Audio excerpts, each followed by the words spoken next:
There's always a feeling at the end of an election when Democrats lose of like, well, I guess there was nothing we could have done.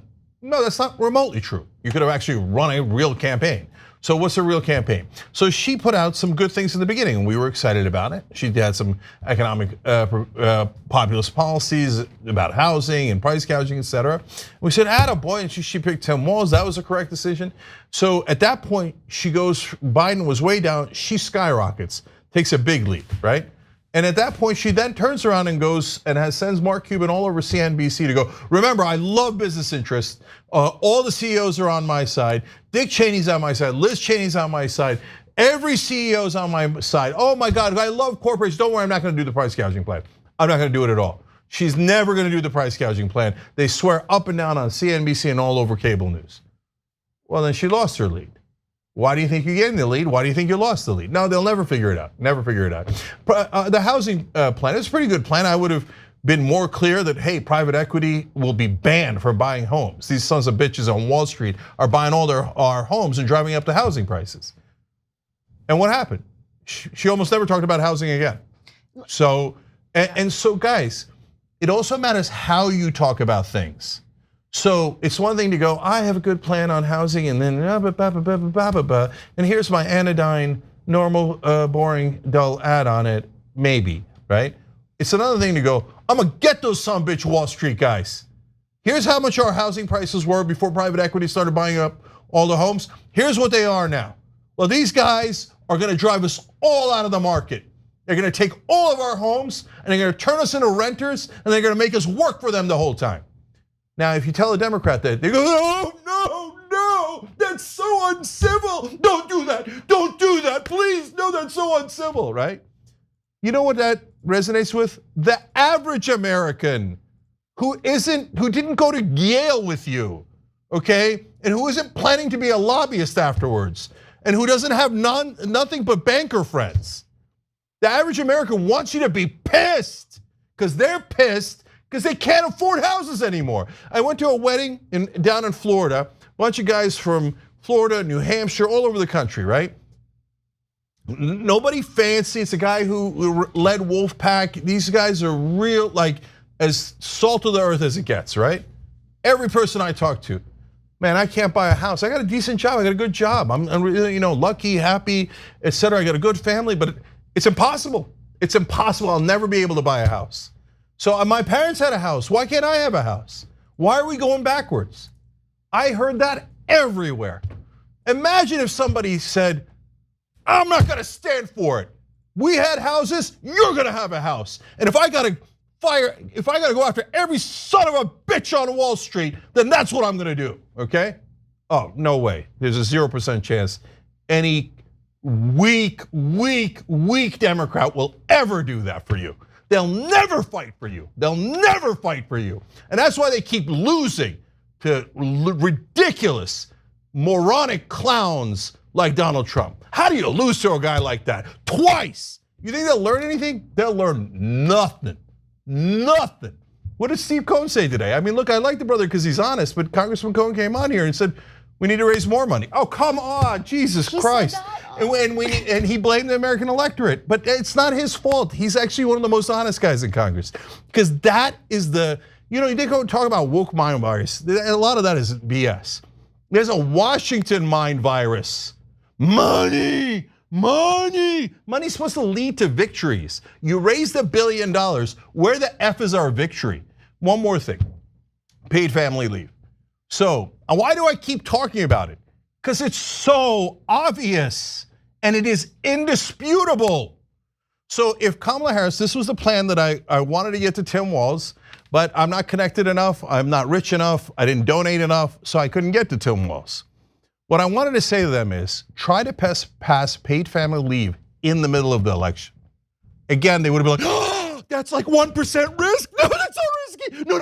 Be civil, don't do anything. Play prevent defense. Who the hell told you were winning? Why are you playing prevent defense? Because if you try to pass paid family leave in the middle of the race, okay, I get it, that's unconventional, right?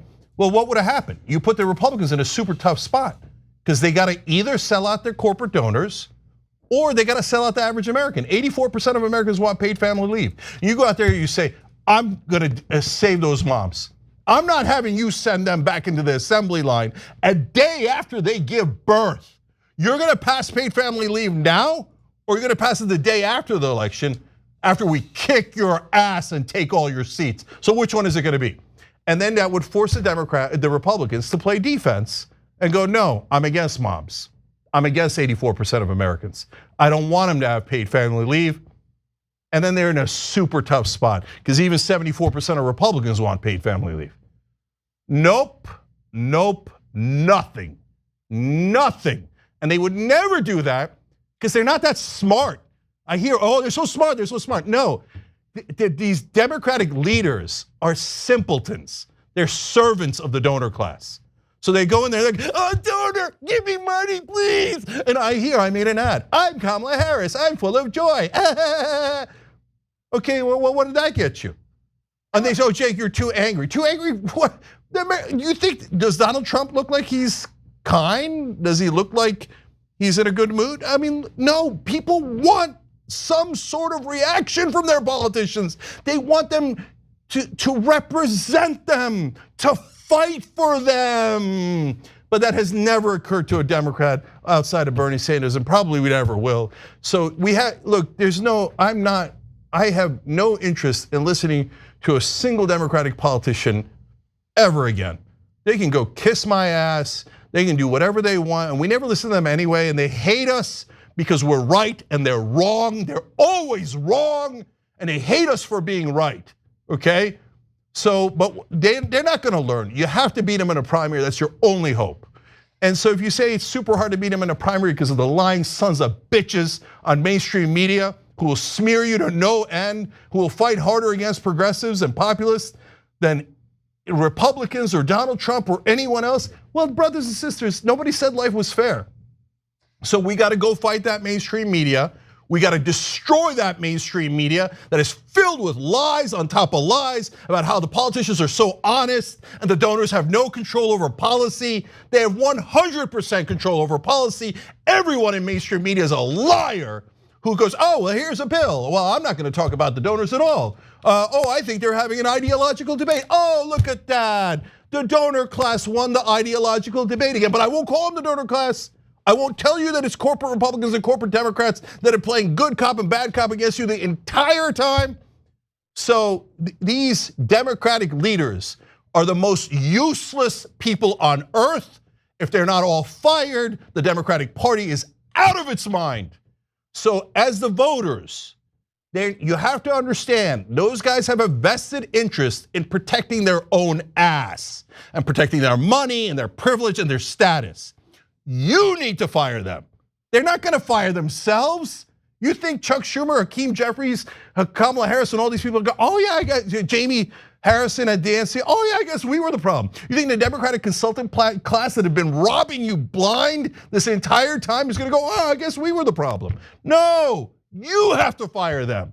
So the next time that some son of a bitch on MSNBC or in the Democratic Party tells you, oh no, be a good boy and girl, be civil, and vote for Democratic leaders, they know what they're doing. Those are the same goddamn liars that told you that Joe Biden was totally fine, that he was young and he was dynamic behind the scenes, and it wasn't a problem at all. At that point, he was down 8 points nationally. He was getting slaughtered. He was down by 18 in Iowa, and I could go on and on. They've been lying to you the whole time. If you're on the left, you're a Democratic voter. Wakey, wakey. I need to wake you up out of the hypnosis that you're in, that Morning Joe and The View and all of mainstream media has put you in. They're lying to you. Why do you think they keep losing? Do you think they keep telling you how smart they are and how they're gonna deliver you victories? And all they ever do is deliver loss after loss after loss. So Democratic voters, snap out of it. These guys are obvious liars. Fire them all. Fire them all. And if you don't, okay, then keep losing to buffoons, to obvious con men like Donald Trump. Keep losing and losing and losing and never figuring it out. Here, I solved it for you. I figured it out. It's the goddamn corruption. All the stupid donor money, all it's ever done is lead to more losses. So if you don't fire them, you have no one to blame but yourself. Young Turks will be back.